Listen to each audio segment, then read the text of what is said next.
अस्सलाम वालेकुम, welcome to paradise of knowledge. आज की इस वीडियो लेक्चर में हम रूल्स ऑफ इंग्लिश ग्रामर करेंगे जो कम्पिटिटिव एग्ज़ाम्स में अक्सर आते हैं। ठीक है, ये हमारे पास एक सीरीज़ है। हमने वन बाय वन जो है वो एक एक रूल करके हमने कंप्लीट रूल्स करने हैं। और इसमें जो हमारे पास वन पेपर एमसीक्यूज़ होता है या दूसरे कम्पिटिटिव एग्ज़ाम्स में उनमें एरर्स आते हैं, इन रूल्स को लेके हमारे पास एरर्स आते हैं, हम उनकी करेक्शन करेंगे। तो फर्स्ट रूल जो है आज के हम इस लेक्चर में फर्स्ट रूल करेंगे। आज के इस वीडियो लेक्चर में हम पहला रूल करेंगे। ठीक है, इसमें कौन कौन से वर्ड्स हैं जो आज हम करने जा रहे हैं। Each, every, either, neither, any, none. तो ये हमारे पास कुछ वर्ड्स हैं जिनको आज हम देखेंगे। पार्ट्स ऑफ स्पीच, ये कौन से पार्ट्स ऑफ स्पीच हैं और क्या फंक्शन परफॉर्म करते हैं और इनसे रिलेटेड किस तरह के एरर्स जो हैं वो एग्ज़ाम्स के अंदर आती हैं। ठीक है, तो हम फर्स्ट करेंगे ईच और एवरी का डिफरेंस देखते हैं। ईच जो है वो प्रोनाउन भी होता है, ईच जो है वो एडजेक्टिव भी होता है। ठीक है ना, पार्ट्स ऑफ स्पीच में ईच नाउन प्रोनाउन भी है और एडजेक्टिव भी है, बट जो एवरी होता है वो हमेशा एडजेक्टिव के तौर पे आता है। ठीक है, और इसके साथ जो है एडजेक्टिव हमेशा अपने साथ नाउन लेता होता है। ठीक है ना, तो ईच जो है वो सिंगुलर है। ठीक है, और एवरी जो है वो भी सिंगुलर है हमारे पास। ठीक है, यानी ईच जो है वो क्या फंक्शन परफॉर्म करता है, वो एज सेंटेंस में एज अ प्रोनाउन भी यूज़ होता है और एज एन एडजेक्टिव भी यूज़ होता है, और एवरी वर्ड जो है वो हमेशा एज एन एडजेक्टिव सेंटेंस में यूज़ होता है। ठीक है, तो एडजेक्टिव के साथ हमारे पास हमेशा नाउन आता होता है, जबकि प्रोनाउन होगा तो प्रोनाउन के बाद हमारे पास वर्ब आएगा, एडजेक्टिव होगा तो एडजेक्टिव के बाद हमारे पास जो है वो नाउन यूज़ होगा। तो ईच और एवरी जो हैं वो पार्ट्स ऑफ स्पीच की सेंस में ईच जो है वो प्रोनाउन है और एडजेक्टिव भी है, एवरी जो है वो एडजेक्टिव है। ठीक है, ये दोनों जो हैं वो सिंगुलर हैं। अब हमारे पास कुछ एग्जांपल्स हैं, हम उनमें देखते हैं कि ईच जो है वो क्या फंक्शन परफॉर्म कर रहा है। अब एक सेंटेंस है हमारे पास, ईच स्टूडेंट इज़ प्रेजेंट। ठीक है, यहाँ पे हमारे पास ईच वर्ड जो है वो एज एन एडजेक्टिव यूज़ हुआ हुआ है। ठीक है ना, क्यों? क्योंकि यहाँ पे स्टूडेंट्स जो है वो हमारे पास एक नाउन है। ठीक है, और नाउन को जो चीज़ मॉडिफाई करती है वो एडजेक्टिव होती है। ठीक है, तो यहाँ पे ईच जो है हमारे पास सेंटेंस में एज एन एडजेक्टिव यूज़ हुआ है। एडजेक्टिव के बाद हमारे पास नाउन है स्टूडेंट। तो हम यहाँ पे देखते हैं कि सेंटेंस में ईच जो है एज एन एडजेक्टिव यूज़ हुआ है। देन हमारे पास सेकंड एग्जांपल है, each of the students is present. ठीक है, यहाँ पे जो ईच है उसको हम देखते हैं कि वो आया प्रोनाउन यूज़ हुआ हुआ है या एडजेक्टिव यूज़ हुआ हुआ, किस तरह से कि ईच ऑफ द स्टूडेंट्स, यहाँ पे ईच के बाद हमारे पास प्रीपोजिशन है। प्रीपोजिशन से पहले हमेशा जो है वो हमारे पास क्या आता है, नाउन आता है या प्रोनाउन आता है। ठीक है ना, सब्जेक्ट आता है। प्रीपोजिशन से पहले हमारे पास क्या होगा, सब्जेक्ट होगा। तो ईच जो है हमारा यहाँ पे एक मेन सब्जेक्ट है और उसके बाद ऑफ के बाद जो है हमारे पास सेकेंड सब्जेक्ट यूज़ हुआ हुआ है। ठीक है ना, फर्स्ट सब्जेक्ट हमारे पास क्या है, ईच। इस सेंटेंस में फर्स्ट सब्जेक्ट हमारे पास S1 जो है वो ईच है, उसके बाद S2 जो है यानी सब्जेक्ट टू हमारे पास जो है वो द स्टूडेंट्स है। तो ऑफ क्या है हमारे पास, एक प्रपोजिशन है। ठीक है ना, ऑफ हमारे पास एक प्रपोजिशन है। प्रपोजिशन से पहले हमारे पास एक सब्जेक्ट है जिसको हम कहेंगे कि मेन सब्जेक्ट है। ठीक है, और सब्जेक्ट क्या होता है, हमेशा नाउन या प्रोनाउन होता है। ठीक है, सब्जेक्ट क्या होता है, नाउन या प्रोनाउन होता है। यहाँ पे जो ईच है वो हमारे पास एक प्रोनाउन यूज़ हुआ है। ठीक है, और इसके अकॉर्डिंग जो है हम अपना वर्ब लगाएंगे। ईच, मैंने कहा कि ईच जो है वो सिंगुलर है, तो ईच के लिए हम जो वर्ब लगाएंगे वो होगा इज़। ठीक है, हम यहाँ पे आर नहीं यूज़ करेंगे, हम ये नहीं, क्योंकि हमारे पास जो एरर आता है वो इस तरह से आता है, each of the students is present, each of the students are present. ठीक है, each of the students were present. इस तरह के सेंटेंसेस करेक्शन के लिए आते हैं। तो स्टूडेंट्स जो है मोस्टली वो क्या करते हैं, स्टूडेंट्स वो इस सब्जेक्ट को देखते हैं कि ये सब्जेक्ट जो है वो प्लूरल है, तो इसका वर्ब भी हमें जो है वो प्लूरल आना चाहिए। लेकिन हमारे पास चूँकि यहाँ पे भी एक सब्जेक्ट है, द स्टूडेंट्स एक सब्जेक्ट है, ईच है वो हमारे पास एक और सब्जेक्ट है, यानी मेन सब्जेक्ट हमारा ईच है। तो मेन सब्जेक्ट के अकॉर्डिंग हमारा वर्ब जो है वो लगेगा। अगर सब्जेक्ट सिंगुलर होगा यानी ईच जो है वो सिंगुलर है तो वर्ब भी सिंगुलर होगा। अगर ईच की जगह पे और वर्ड होता तो सब्जेक्ट अगर सिंगुलर होगा तो वर्ब भी सिंगुलर, अगर सब्जेक्ट प्लूरल होगा तो वर्ब भी प्लूरल होगा। तो यहाँ पे ईच जो है वो सिंगुलर है तो उसके अकॉर्डिंग हमने वर्ब जो है वो सिंगुलर लगाया है। यहाँ पे जो इज़ वर्ब है वो इस सब्जेक्ट का नहीं है, बल्कि किस सब्जेक्ट का है, इस सब्जेक्ट का है, ईच का है। ईच सिंगुलर है तो वर्ब भी सिंगुलर होगा। हम इसको नहीं देखेंगे कि द स्टूडेंट्स जो है वो प्लूरल सब्जेक्ट है तो हम यहाँ पे प्लूरल वर्ब लगा रहे हैं। यहाँ पे हमारे पास जो एरर आता है वो सब्जेक्ट वर्ब एग्रीमेंट का एरर आता है, ठीक है ना। इस तरह के क्वेश्चन जो है वो एग्जाम्स के अंदर आते हैं।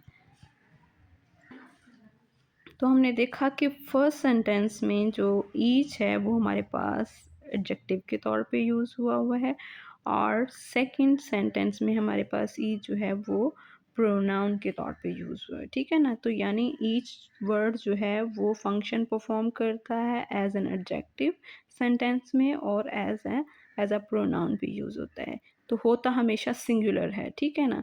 अब ईच सिंगुलर है तो यहाँ पे ईच जो है एडजेक्टिव है, हम एडजेक्टिव को देख के तो नहीं वर्ब लगाते ना कि सिंगुलर प्लूरल, हम वर्ब लगाते हैं सब्जेक्ट को देख के। तो सब्जेक्ट यहाँ पे स्टूडेंट है, स्टूडेंट सिंगुलर है तो वर्ब भी हमने सिंगुलर लगाया।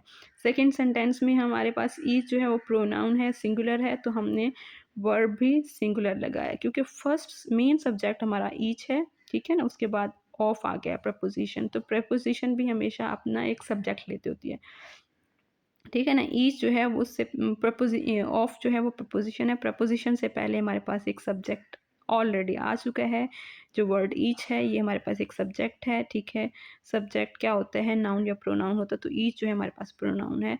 तो इस प्रोनाउन के अकॉर्डिंग यानी सिंगुलर सब्जेक्ट के अकॉर्डिंग हम अपना वर्ब सिंगुलर लगाएंगे। अगर हमारे पास वर्ब सब्जेक्ट प्लूरल होता तो हम अपना वर्ब भी प्लूरल लगाते। तो हमने इस द स्टूडेंट्स को देख के हमने अपना वर्ब नहीं लगाया, बल्कि सिंगुलर नहीं लगाया, बल्कि हमने प्रोनाउन यानी मेन सब्जेक्ट को देखना है। हमने मेन सब्जेक्ट को देखते हुए अपना वर्ब जो है वो लगाना है, ठीक है। Each student was present, each student, तो यहाँ पे हमारे पास ईच जो है फिर से हमारे पास क्या है, एज एन एडजेक्टिव यूज़ हुआ है, ठीक है। और ये स्टूडेंट जो है वो नाउन है, तो नाउन से पहले क्या होता है, हमारे पास एडजेक्टिव आता है, ठीक है। नेक्स्ट एग्जाम्पल है हमारे पास एवरी स्टूडेंट वॉज प्रेजेंट, तो एवरी जो है वो भी हमारे पास एक सिंगुलर है, एडजेक्टिव है ना, ठीक है ना। एक सिंगुलर एडजेक्टिव हमेशा ये सिंगुलर ही होगा। तो एवरी जो है वो भी हमारे पास एक एडजेक्टिव है, ठीक है। तो एडजेक्टिव के बाद आप क्या देखते हो कि उसके पास एडजेक्टिव हमेशा नाउन को क्या करता है, मॉडिफाई या क्वालिफाई करता है। तो स्टूडेंट जो नाउन है, नाउन से पहले हमारे पास क्या है, जो वर्ड आएगा वो हमेशा क्या होगा, एडजेक्टिव होगा। तो यहाँ पे एवरी स्टूडेंट वॉज यानी स्टूडेंट सिंगुलर है, ठीक है, सिंगुलर सब्जेक्ट है, तो हमने वर्ब भी सिंगुलर लगाया। यहाँ पे ईच स्टूडेंट, ठीक है। ईच जो है हमारे पास क्या है, एडजेक्टिव है, स्टूडेंट हमारे पास सब्जेक्ट यानी नाउन है, नाउन सिंगुलर है या सब्जेक्ट सिंगुलर है, तो हमने वर्ब भी यहाँ पे सिंगुलर लगाया यानी वॉज लगाए। Each student was present, every student was present, every भी सिंगुलर है, ईच भी सिंगुलर है, ठीक है। दोनों सेंटेंसेस में हमारे पास ये ईच एडजेक्टिव के तौर पे यूज़ हुआ है यहाँ पे भी, और यहाँ पे एवरी जो है वो भी हमारे पास एडजेक्टिव के तौर पे यूज़ हुआ है सेंटेंस में। एडजेक्टिव जो है हमेशा अपने साथ नाउन लेता है, ठीक है, और जो प्रोनाउन होता है वो उसके साथ हमारे पास वर्ब आता है। तो यहाँ पे हमारे पास ईच और एवरी दोनों एज एन एडजेक्टिव यूज़ हुए हैं। एडजेक्टिव किससे पहले लगे हैं, नाउन से पहले यानी स्टूडेंट से पहले यूज़ हुए हैं। ईच स्टूडेंट, ठीक है। ईच स्टूडेंट, ईच जो है वो क्या है, स्टूडेंट जो है हमारे पास नाउन है, और नाउन से पहले क्या चीज़ आती है, एडजेक्टिव आती है, ठीक है। तो हमने नाउन को देखते हुए जो वर्ब लगाना है, ठीक है, यहाँ पे वर्ब लगाना है, सब्जेक्ट को देखते हुए हम वर्ब लगाते हैं ना, सब्जेक्ट सिंगुलर होता है, वर्ब भी हम सिंगुलर लगाते हैं। तो यहाँ पे स्टूडेंट जो है वो सिंगुलर है, तो सब्जेक्ट स्टूडेंट जो है वो सब्जेक्ट सिंगुलर है, तो हमने वर्ब भी सिंगुलर लगाना है, ठीक है ना। इस तरह के एरर्स जो हैं वो एग्जाम्स के अंदर आते हैं। Each student wishes to complete, अब स्टूडेंट जो है वो सिंगुलर है, ठीक है, सब्जेक्ट सिंगुलर है, तो हमारे पास यहाँ पे जो प्रोनाउन यूज़ हुआ वो भी सिंगुलर होगा, ठीक है। तो ये हमारा सेंटेंस इस तरह से बनेगा, each student wishes to complete his work on time, ठीक है। तो ये हमारे पास इस तरह के एरर्स एग्जाम्स के अंदर आते हैं, ठीक है ना। तो यहाँ पे ईच जो है वो एज एन एडजेक्टिव यूज़ है। अब नेक्स्ट सेंटेंस में उसमें हम देखते हैं कि ईच वर्ड जो है वो एज एन एडजेक्टिव यूज़ हुआ है या फिर प्रोनाउन यूज़ हुआ है। सेकेंड एग्जाम्पल है, each of the students wish और विशेस टू कंप्लीट हिज और देयर वर्क ऑन टाइम। यहाँ पे ईच इसके बाद प्रपोजिशन है, ऑफ ऑफ लगा है। ऑफ जो है वो एक प्रपोजिशन है। प्रपोजिशन से पहले हमेशा क्या होता है, एक सब्जेक्ट आता है, ठीक है ना। सब्जेक्ट क्या होता है, सब्जेक्ट या तो नाउन होता है या फिर प्रोनाउन होता है, ठीक है। तो यहाँ पे ईच जो है वो नाउन तो नहीं है, यहाँ पे ईच जो है वो क्या है, हमारे पास एक प्रोनाउन है, ठीक है। तो प्रोनाउन के अकॉर्डिंग हमने अपना जो है वो वर्ब लगाना है। एक तो हमारे पास यहाँ पे एक सब्जेक्ट आ गया ईच, ऑफ के बाद हमारे पास सेकंड सब्जेक्ट आ गया है, ठीक है ना। ये S1 है, यानी ईच जो है वो S1 है, द स्टूडेंट्स जो है वो S2 है, ठीक है। मेन सब्जेक्ट हमारा क्या है, ईच। तो ईच के अकॉर्डिंग हमने अपना वर्ब लगाना है, ठीक है। हम हमेशा फर्स्ट सब्जेक्ट के अकॉर्डिंग यानी मेन सब्जेक्ट के अकॉर्डिंग जो है वो वर्ब लगाते हैं। तो यहाँ पे वर्ब जो है हमारा क्या आएगा, ईच सिंगुलर है तो वर्ब भी हमारा क्या होगा, सिंगुलर होगा। Each of the students wishes to complete his his work on time. ना कि हमने ये देयर नहीं लगाना, बल्कि हमने क्या चूज़ करना है, हिज यूज़ करना है। ईच हमारे पास सिंगुलर प्रोनाउन है, यानी सब्जेक्ट सिंगुलर है, तो हमने वर्ब भी सिंगुलर लगाना है। हम इस सब्जेक्ट को नहीं देखेंगे, द स्टूडेंट्स को, ठीक है ना। द स्टूडेंट्स जो है हमारे पास सेकंड सब्जेक्ट है, हमने फर्स्ट सब्जेक्ट को देखते हुए अपना प्रोनाउन वर्ब जो है वो लगाना है। यानी अगर सब्जेक्ट सिंगुलर है, मेन सब्जेक्ट सिंगुलर है, तो हमारा वर्ब भी सिंगुलर होगा। अगर हमारा मेन सब्जेक्ट प्लूरल होगा तो हमारा वर्ब भी प्लूरल होगा। तो यहाँ पे द स्टूडेंट्स जो हैं, ये बहुत सारे स्टूडेंट्स हैं। ईच ऑफ द स्टूडेंट यानी हमारे पास ग्रुप ऑफ स्टूडेंट्स हैं, उनमें से हर एक स्टूडेंट की बात की जा रही है, यानी सिंगुलर जो है वो पर्सन की बात की जा रही है। तो विशेस जो है वो इस तरह से हमारा वर्ब आएगा, ठीक है ना। Singular subject, singular verb. Then हमारे पास यहाँ पे टू कंप्लीट हिज वर्क आएगा, ठीक है ना, his work on time. Singular subject, singular verb, singular, ठीक है। फिर प्रोनाउन भी हमारे पास सिंगुलर आएगा। नेक्स्ट हमारे पास वर्ड है ईदर, नीदर, ठीक है। ईदर जो है फॉर टू पर्सन्स और टू थिंग्स, ठीक है। नीदर वर्ड जो है हम यूज़ करते हैं फॉर टू पर्सन्स और टू थिंग्स नेगेटिव फॉर्म में, यानी दो में से कोई एक नहीं। ईदर जो है वर्ड फॉर टू पर्सन्स और टू थिंग्स, ठीक है। और एनी जो है मोर देन टू के लिए हम यूज़ करते हैं, और नन भी इसी तरह से मोर देन टू, यानी मोर दो, बहुत सारों में से कोई एक भी नहीं। और एनी जो वर्ड है बहुत सारों में से कोई एक, ठीक है, इसके लिए हम यूज़ करते हैं। यहाँ पे हमारे पास एग्जाम्पल है, नन और neither of the two students did the work, ठीक है ना। अब हमने नन और नीदर में से एक सिलेक्ट करना है कि कौन सा करेक्ट आएगा इस सेंटेंस में, नन आएगा या नीदर आएगा। नीदर जो है हम दो लोगों के लिए यूज़ करते हैं या दो चीज़ों के लिए यूज़ करते हैं। नन जो है हम बहुत सारी यानी दो से ज़्यादा चीज़ों या दो से ज़्यादा लोगों के लिए यूज़ करते हैं, ठीक है। तो यहाँ पे सेंटेंस है, नन और neither of the two students did the work. अब यहाँ पे स्टूडेंट्स कितने हैं, दो स्टूडेंट्स हैं, ठीक है।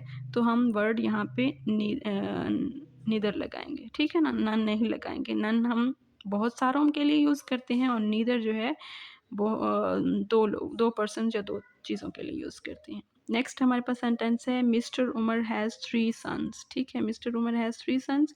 तो यहाँ पे हमारे पास जो वर्ड आएगा, नन आएगा या नीदर आएगा, ठीक है। नन आएगा या नीदर आएगा। तो यहाँ पे हमने देखना है कि अगर पर्सन्स हमारे पास मोर देन टू हैं या थिंग्स हमारे पास मोर देन टू हैं तो हम नन लगाएंगे। अगर टू हैं, ठीक है ना, टू पर्सन्स हैं या टू थिंग्स हैं तो फिर हम नीदर लगाएंगे। तो यहाँ पे हमारे पास 3 पर्सन्स हैं, 3 सन्स हैं, तो मिस्टर उमर हैज़ 3 सन्स। अगर मिस्टर उमर हैज़ 2 सन्स तो हम नीदर लगाते। अब चूँकि मिस्टर उमर हैज़ 3 सन्स यानी दो से ज़्यादा हैं, तो हम उसके लिए वर्ड जो है वो नन लगाएंगे, ठीक है। जिस तरह से यहाँ पे 2 स्टूडेंट्स थे तो हमने नीदर लगाया, यहाँ पे 3 हैं, ठीक है, यानी दो से ज़्यादा हैं तो हमने नन लगाया। तो इस तरह के एरर्स जो हैं वो एग्जाम्स के अंदर आते हैं, तो आप लोगों ने इसको अच्छे से करना है, ठीक है। नेक्स्ट एग्जाम्पल है हमारे पास, ईदर और any of the two students will complete the project, ठीक है। मैंने बताया कि इधर हम दो के लिए यूज़ करते हैं, और एनी जो है बहुत सारों में से कोई एक, ठीक है ना, बहुत सारों में से। तो यहाँ इधर हम यूज़ करेंगे, यहाँ इस सेंटेंस में हमारे पास ईदर आएगा या एनी आएगा। ईदर और any of the two students, students कितने हैं अब हमारे पास, दो पर्सन्स, दो स्टूडेंट्स की बात की जा रही है, तो हम वर्ड जो है वो ईदर लगाएंगे, एनी नहीं लगाएंगे। अगर यहाँ स्टूडेंट्स ज़्यादा होते, ठीक है, two, more than two students होते तो फिर हम एनी वर्ड यूज़ करते, लेकिन अब यहाँ पे एनी नहीं आएगा, बल्कि क्या हम लगाएंगे, ईदर लगाएंगे। नेक्स्ट एग्जांपल है none of the pens is और आर वर्किंग, ठीक है। ये तो हमारे पास वर्ब है, ठीक है, उसको हम सिंगुलर वर्ब आएगा, ठीक है। हमने इसमें से नन देखना है, यानी पेन्स की बात की जा रही है, द पेन्स। अब यहाँ पे बताया नहीं गया कि कितने हैं, तो बहुत सारे पेन्स हैं, ठीक है ना। नन ऑफ द पेन्स यानी बहुत सारे पेनों में से कोई एक भी जो है वो वर्क नहीं कर रहा, ठीक है। None of the pens is working, ठीक है ना। बहुत सारे पेनों में से कोई एक भी काम नहीं कर रहा, तो यहाँ पे पेन्स जो हैं वो बहुत सारे हैं, ठीक है। हमें तादाद नहीं बताई, 2 नहीं है, ठीक है। तो ये हमारे पास सेंटेंस नन जो है वो करेक्ट फॉर्म में आएगा, यानी हम यहाँ पे नन यूज़ करेंगे, ये हमारे पास करेक्ट सेंटेंस है।